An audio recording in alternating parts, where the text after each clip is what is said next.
नमस्कार, स्वागत है आप सभी का हमारे यूट्यूब चैनल सोशियो की पॉइंट पर। तो आज के इस वीडियो में हम लोग जानेंगे जीएस घुरिये के जाति एवं जनजाति संबंध अध्ययन पर चर्चा करेंगे। जीएस घुरिये का पहला पार्ट पहले आ चुका है, जिसमें हम लोग जीएस घुरिये के जीवन परिचय, उनकी महत्वपूर्ण पुस्तकें और उनके उपागम या परिप्रेक्ष्य हम लोग पढ़ चुके हैं। तो आज के इस वीडियो में हम लोग चर्चा करेंगे जाति एवं जनजाति से संबंधित अध्ययन पर। तो अगर आपको हमारा वीडियो पसंद आता है तो लाइक, सब्सक्राइब एवं शेयर जरूर कीजिएगा, और कोई डाउट्स हो तो कमेंट भी जरूर कीजिएगा। तो चलिए आज का ये टॉपिक शुरू करते हैं। घुरिये का जाति संबंधी जो अध्ययन है उस पे। तो गोविंद सदाशिव घुरिये जो थे, उनकी रुचि प्रारंभ से ही जाति और प्रजाति से संबंधित विषयों में रहा है।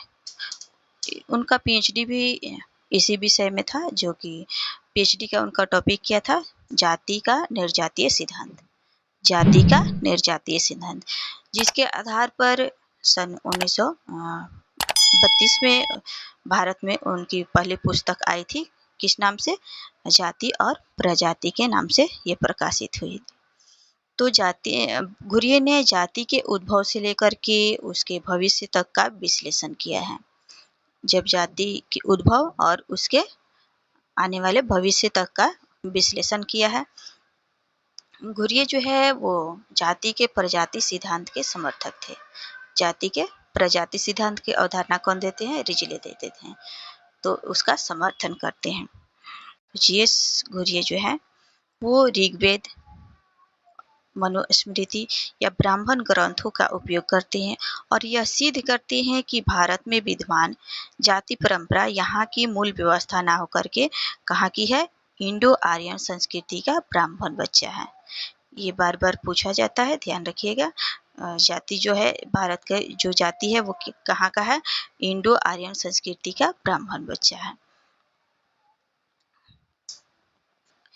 घुरिये जो है वो वर्ण को मूल व्यवस्था मानते थे। वर्ण को मूल व्यवस्था मानते थे, लेकिन इस बात से सहमत नहीं थे कि वर्ण ही आगे चल करके जाति में परिवर्तित हुई है। क्योंकि कई सारे विद्वान ऐसा मानते हैं कि आगे वर्ण व्यवस्था ही आगे चल करके जाति व्यवस्था में परिवर्तित हो गई, लेकिन ये इस बात से सहमत नहीं थे कि वर्ण ही आगे चल करके जाति में परिवर्तित हो गई है। घुरिये जो है वो जाति व्यवस्था की उत्पत्ति के लिए इंडो आर्यन संस्कृति इंडो आर्यन संस्कृति को जिम्मेदार ठहराते हैं। ये कहते हैं कि आर्यों और अनार्यों के प्रजातीय सांस्कृतिक संपर्क को जाति व्यवस्था के उदय का प्रमुख कारण ये मानते हैं। जाति व्यवस्था का उदय का प्रमुख कारण किसे मानते हैं? तो ये करते हैं प्रजातीय सांस्कृतिक संपर्क को। और आगे ये तो जीएस घुरिये जो है ये जाति की अवधारणा तो नहीं देते हैं, लेकिन इसकी विशेषताओं के बारे में इन्होंने चर्चा किया है। क्योंकि जाति जो है वो जीएस घुरिये जाति को एक जटिल घटना बताते हुए इसके निश्चित शब्दों में कोई सामान्य परिभाषा नहीं दिए हैं। क्योंकि इनका मानना था कि जाति को परिभाषित करने का आधार जो है वो अलग अलग समाजों में, अलग अलग परिस्थितियों में अलग अलग हो सकते हैं, भिन्न भिन्न हो सकते हैं। तो जाति को समझने के लिए उन्होंने जाति की विशेषताएं बताई हैं, जो कि जाति की विशेषताएं उन्होंने 6 प्रकार की जाति की विशेषताएं बताई हैं।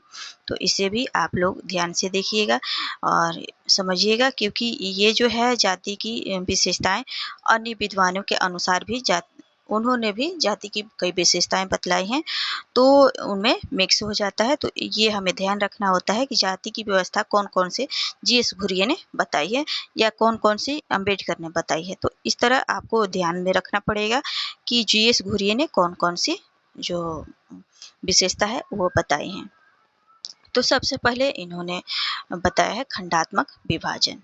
जाति की सबसे पहली विशेषता ये कहते हैं खंडात्मक विभाजन, यानी कि जातियों में अलग अलग प्रकार की जातियां होती हैं, कई प्रकार की जाति, खंडात्मक विभाजन है। अगला बताते हैं संस्तरण। संस्तरण, तो जाति में संस्तरण पाया जाता है। पहले ब्राह्मण होता है, क्षत्रिय, फिर वैश्य और फिर शूद्र, यानी कि संस्तरण पाया जाता है कि उच्च जाति कौन सी है, निम्न जाति कौन सी है, मध्यम जाति कौन सी है, ये संस्तरण बटा हुआ है।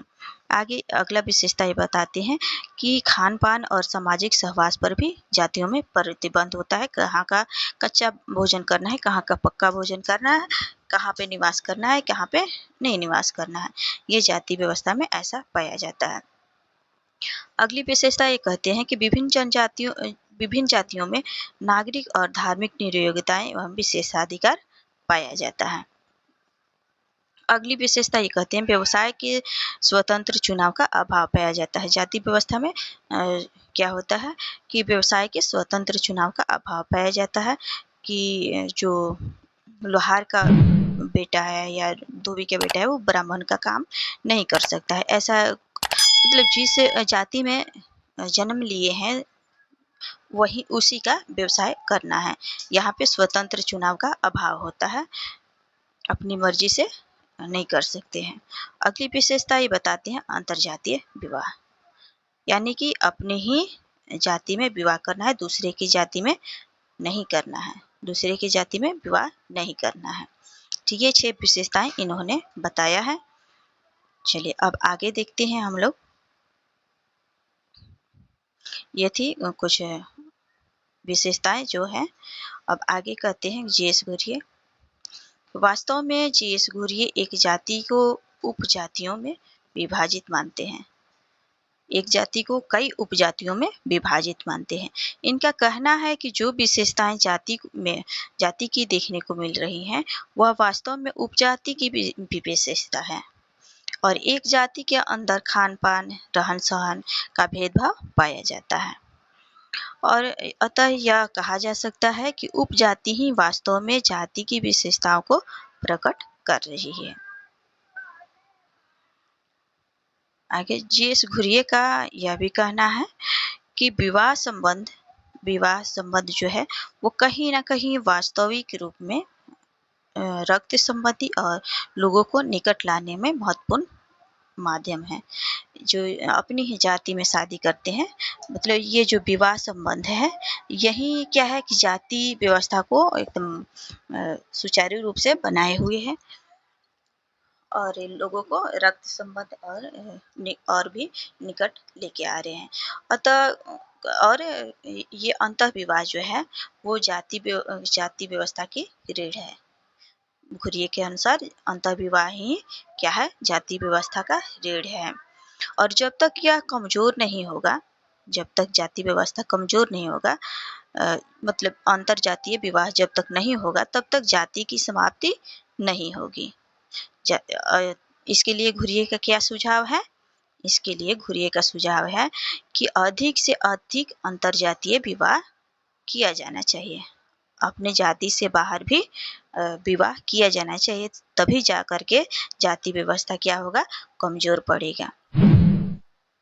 आगे घुरिये कहते हैं, घुरिये के शब्दों में ही कहते हैं कि भारत में इंडो आर्यन संस्कृति, भारत में जो जाति है वो इंडो आर्यन संस्कृति का बच्चा है। ये भी हम लोग पहले भी इसको देखा है। तो ये जो कथन है, ये कथन जो है ये बार बार एग्जाम में पूछे गए हैं, तो आप लोग इसे बढ़िया से ध्यान से समझिएगा और इसे याद रखिएगा। तो घुरिये कहते हैं कि भारत में जो जाति है वो इंडो आर्यन संस्कृति का ब्राह्मण बच्चा है जिसका जन्म गंगा और यमुना के द्वार में हुआ है और यहीं पला बड़ा है और फिर सारे भारत में फैल गया है। ये था इनका कथन जो कि एग्जाम में पूछा जाता है, तो ध्यान से आप ध्यान रखिएगा। चलिए आगे हम लोग जनजातियों के बारे में, जो भी इनका जनजातीय अध्ययन है उसके बारे में जानेंगे। तो जाति के साथ साथ जीएस घुरिये जनजाति के विशिष्ट मुद्दों पर भी अध्ययन किए हैं। उन्होंने अनुसूचित जनजातियों पर अपनी कई पुस्तकें लिखी हैं और भारत की जनजातियों को ऐतिहासिक, प्रशासनिक और सामाजिक आयामों के वर्णन किया है। और जीएस घुरिये जो थे वो जनजातियों के मुद्दे पर जो जीएस घुरिये वो एल्विन का अलगाववाद का सिद्धांत जो है उससे सहमत नहीं थे। उन्होंने इसका कड़ा विरोध किया है। एल्विन का जो विचार था अलगाववाद, उससे सहमत नहीं थे ये, उस पर कड़ा विरोध किया है इन्होंने। ये कहते हैं एल्विन जो है वो उन्होंने जनजातियों के अलग थलग छोड़ देना चाहिए, ऐसा ये कौन मानते हैं? ये एल्विन कहते हैं, क्योंकि एल्विन ने अलग थलग की नीति का प्रतिपादन किया है। जो भी है, तो इन्होंने कहा है कि जिस क्षेत्र में जनजाति निवास करती है, एल्विन का कहना है कि जिस क्षेत्र में जनजाति निवास करती है उन्हें सुरक्षित क्षेत्र घोषित कर देना चाहिए, ऐसा ये कहते हैं। और इसके लिए उन्होंने राष्ट्रीय उपवन की भी सुझाव दिया है। तो लेकिन ये जीएस घुरिये कहते हैं कि जनजातियां जो है वो पिछड़े हिंदू हैं, जनजातियां पिछड़े हुए हिंदू हैं, अर्थात वो क्या है? जनजातियां पिछड़े हिंदू हैं। तो ये कथन भी पूछा जाता है कि जनजातियों को पिछड़ा हिंदू किसने कहा है? तो जीएस घुरिये ने कहा है। तो अतः इन्हें क्या करना चाहिए? अतः इन्हें हिंदू समाज में मिला लेना चाहिए। जीएस घुरिये कहते हैं कि अतः इन्हें हिंदू समाज में मिलाना चाहिए। घुरिये के इस विचार को क्या कहते हैं? आत्मसात या साधवीकरण की नीति कहते हैं। वेरियर एल्विन के नीति को क्या कहते हैं? अलग थलग की नीति कहते हैं। और जीएस घुरिये के विचार को क्या कहते हैं? आत्मसात या साधवीकरण की नीति कहते हैं। तो चलिए आगे देखते हैं। जीएस घुरिये द्वारा महाराष्ट्र की कोली जनजाति का भी अध्ययन किया गया है। जो कोली जनजाति है महाराष्ट्र की, उसका भी अध्ययन किया गया है। और वहाँ पे उन्होंने कहा है कि वे महादेव यानी कि शंकर को अपना आराध्य देव मानते हैं। कोली जनजाति के लोग जो हैं वो महादेव को अपना आराध्य देव मानते हैं, तथा इसी के आधार पर इन्होंने 1963 में कौन सी पुस्तक लिखी थी? द महादेव कोलीज नामक पुस्तक लिखी थी। जीएस घुरिये ने महाराष्ट्र के कोली जनजाति का अध्ययन किया और इसी के आधार पर महादेव कोलीज नामक पुस्तक की रचना की। आगे देखते हैं कि जीएस घुरिये ने यह स्पष्ट किया है कि जनजाति जो है वो अलग थलग रहने वाले लोग नहीं हैं, बल्कि यह हिंदू समाज के ही पिछड़े हुए अंग हैं, जो सभ्यता की मुख्यधारा से दूर हो गए हैं। घुरिये वकालत करते हैं कि जनजातियों को हिंदू समाज के साथ मिला लेना चाहिए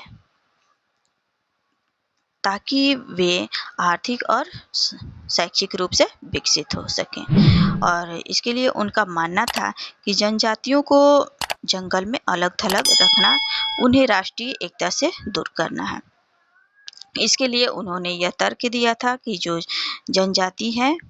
जनजाति जो है वो धर्म और रीति रिवाज, जो जनजातियों का जो धर्म और रीति रिवाज है वो हिंदू धर्म और संस्कृति के ही विभिन्न रूप हैं। तो आज का ये क्लास यहीं पे स्टॉप होता है, क्योंकि बहुत ज़्यादा लंबा हो जाता है। तो इसका अगला पार्ट जो है वो नेक्स्ट डे आएगा, तो आप लोग देखना ना भूलिएगा। और जो हमारा पहला पार्ट जीएस घुरिये का आ चुका है उसे भी आप लोग ज़रूर से ज़रूर देख लीजिएगा। अगर आपको हमारा ये वीडियो पसंद आता है तो लाइक, सब्सक्राइब एंड शेयर ज़रूर कीजिएगा। और वीडियो के लास्ट तक आप हमारे साथ बने रहें, इसके लिए आपका बहुत बहुत धन्यवाद।